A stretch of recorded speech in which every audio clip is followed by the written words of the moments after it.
അഖിലേന്ത്യാ പണിമുടക്കിൽ സംസ്ഥാനത്ത് വ്യാപക അക്രമം. തിരുവനന്തപുരം വിതുരയിൽ KSRTC ബസ് ഡ്രൈവർക്ക് നേരെ സമരാനുകൂലികളുടെ അക്രമം. നെയ്യാറ്റിൻകരയിൽ KSRTC കണ്ടക്ടറെ മർദ്ദിച്ചു. രാവിലെ ചികിത്സാ ആവശ്യങ്ങൾക്കുൾപ്പെടെ തലസ്ഥാനത്തെത്തിയ യാത്രക്കാർ തിരുവനന്തപുരം റെയിൽവേ സ്റ്റേഷനിലും ബസ് സ്റ്റാൻഡിലും സർവീസുകൾ ഇല്ലാതെ ബുദ്ധിമുട്ടി. പോലീസ് വാഹനങ്ങളിൽ അടിയന്തര സർവീസുകൾ നടത്തി.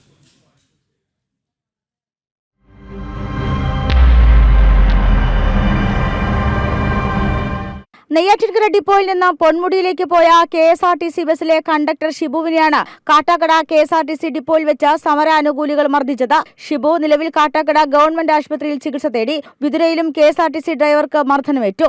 നെയ്യാറ്റിൻകരയിൽ നിന്നും 12 ബസ്സുകൾ തിരുവനന്തപുരം സിറ്റിയിലേക്ക് സർവീസ് നടത്തി. ഈ ബസ്സുകൾക്ക് പോലീസിന്റെ സംരക്ഷണത്തോടു കൂടിയാണ് തിരിച്ച് സർവീസ് നടത്തിയത്. ചികിത്സാ ആവശ്യങ്ങൾക്കും മറ്റുമായി എത്തിയ യാത്രക്കാർ പോലീസിന്റെ വാനുകളിൽ ആശുപത്രികളിലേക്ക് പോയി.